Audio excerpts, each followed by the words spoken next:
Ah, Pedro Paulo, é que Deus ama o pecador, mas abomina o pecado. Pera aí, temos que conversar sobre isso, tá certo? Bom, para você que está chegando agora, meu nome é Pedro Paulo, sou professor, teólogo, e estou aqui para a gente poder trocar um pouco de ideia sobre teologia e pensar um pouco a nossa realidade no século XXI. Então, se esse conteúdo te interessa, não deixe de me seguir nessa rede social para a gente poder trocar mais acerca de tantos pensamentos que atravessam a nossa sociedade. Bom, mas vamos lá. Do que a gente está falando quando a gente fala que Deus ama o pecador, mas abomina o pecado? Bom, primeiro, a gente está utilizando essa frase como um modo de legitimação teológica dos nossos preconceitos. A gente precisa tomar cuidado porque, geralmente, essa frase é utilizada para públicos que são socialmente vulneráveis.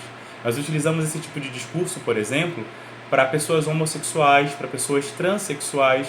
Nós utilizamos esse discurso para pessoas prostituídas. Mas, via de regra, esse discurso não é utilizado para outras configurações tidas como pecado pelas igrejas de modo geral. E por que isso aqui é importante? Porque a gente precisa colocar as coisas no seu devido lugar. Vamos lá. Primeiro de tudo, a frase Deus ama o pecador, mas abomina o pecado, ela é uma frase que não tem respaldo bíblico nenhum. Pelo contrário, a Sagrada Escritura dá um testemunho ao inverso disso. No Antigo Testamento, nós vemos Deus o tempo todo se direcionando ao povo de Israel, dizendo para que o povo de Israel se volte para o Senhor, para que Ele perdoe os pecados de Israel, dizendo para que Israel se volte para o Senhor enquanto Ele se deixa encontrar, dizendo que Israel está sofrendo pelo seu pecado e que Deus, o divino esposo, convida Israel a retornar. Deus, ao longo de toda a história da salvação, promete para Israel um Messias que os libertará de seus pecados. E aí é muito interessante a gente perceber que o convite de Deus é um convite para a conversão, e é um convite para que o pecador se volte a Ele, é um convite para que o pecador torne-se unido a Ele. É bonito porque Deus lá no profeta Isaías vai dizer, por exemplo, que ainda que os pecados de Israel fossem rubros, como a brasa, eles se tornariam brancos, alvejados pela bondade, pela misericórdia de Deus. Então, já no Antigo Testamento, o que nós temos é Deus ama o pecador. Deus se interessa pelo pecador e quer que o pecador se salve, quer que o pecador volte para si. No Novo Testamento, nós vemos essa realidade ser levada ao extremo em Jesus Cristo.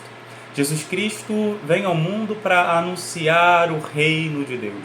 Jesus Cristo vem ao mundo para libertar o homem do pecado e libertar todos os homens e o homem todo. Ou seja, a grande missão de Jesus é reconciliar a humanidade com o Pai. E essa reconciliação se dá pela vitória de Jesus Cristo sobre o pecado e sobre a morte, que é conquistada definitivamente na cruz. Ela é começada na encarnação do Verbo, quando a divindade e a unidade na pessoa de Jesus se tornam indissoluvelmente uma coisa só. E essa oferta de Deus para Deus mesmo, de Jesus Cristo para o Pai, chega à sua consumação na cruz. Jesus diz lá na cruz, tetelestai, tudo está consumado. E aí, nas mãos do Pai, entrega o Espírito e sopra sobre nós o seu Espírito. Então, o interesse de Jesus é a salvação do homem. E é muito interessante porque quando nós vamos vendo a vida apostólica de Jesus, Jesus Cristo anuncia o reino. Jesus Cristo convida os homens à conversão.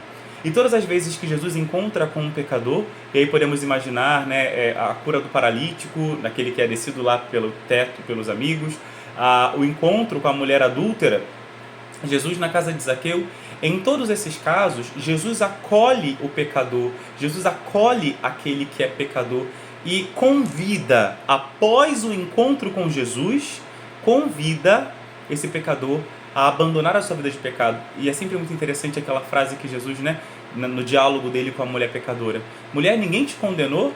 Também eu não te condeno. Vai e não tornes a pecar. Então, vamos tentar entender qual é a dinâmica da vida apostólica de Jesus, que deveria ser a dinâmica do seu corpo místico, que é a igreja. Jesus anuncia o reino, que é ele mesmo.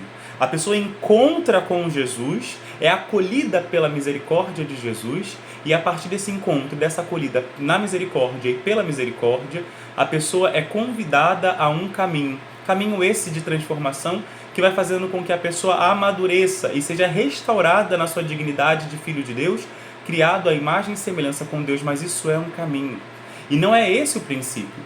E é muito interessante a gente pensar sobretudo para nós que somos católicos e que infelizmente adotamos essa máxima moralista protestante de que Deus acolhe o pecador, mas abomina o pecado, é muito interessante a gente pensar que já o Papa Bento XVI nos dizia na carta Deus Caritas Est, que o cristianismo é, antes de tudo, o encontro decisivo com a pessoa de Jesus.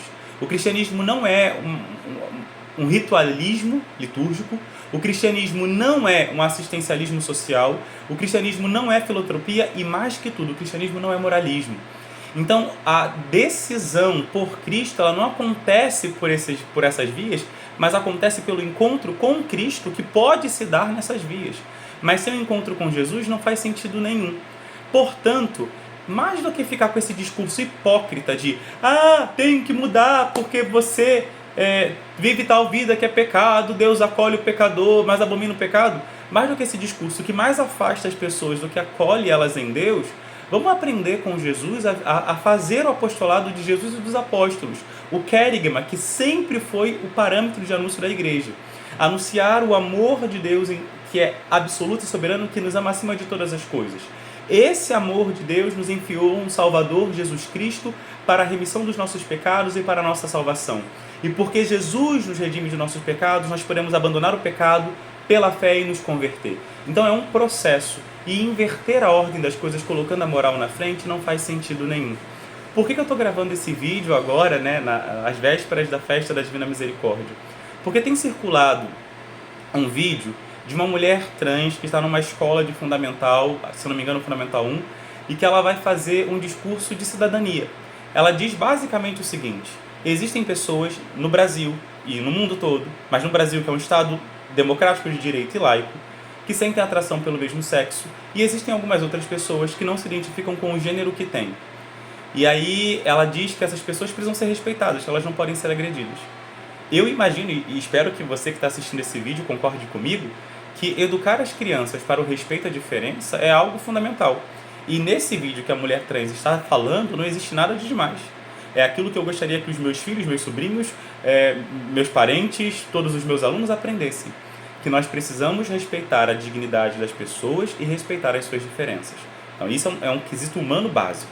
Agora vamos para o quesito eclesiológico-teológico. A minha missão como cristão, dada lá por Jesus em todos os evangelhos sinóticos e em João, é ir pelo mundo, pregar o evangelho a toda criatura e fazer discípulos dele. Então, olha a ordem: ir pelo mundo e pregar o evangelho. Então, anunciar.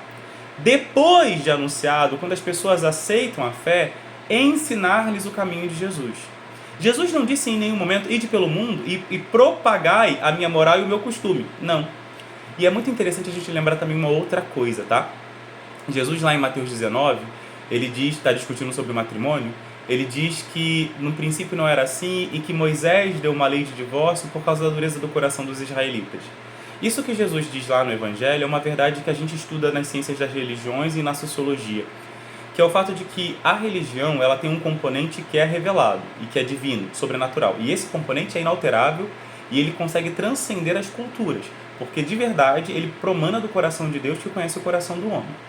E ao redor disso se criam estruturas sociais e culturais que podem ser positivas ou negativas.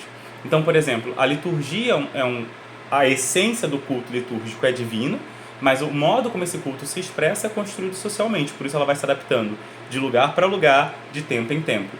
A mesma coisa vai acontecer com os nossos preconceitos.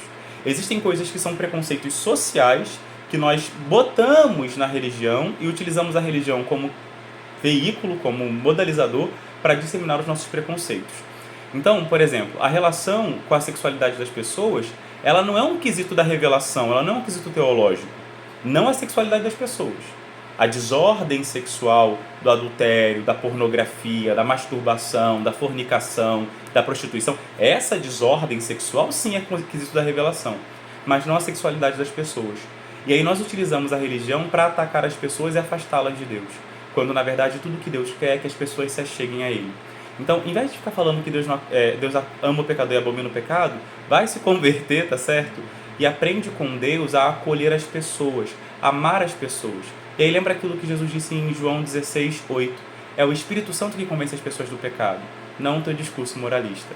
Vamos aprender com Jesus a ser apóstolos do Pai como Ele era, na misericórdia.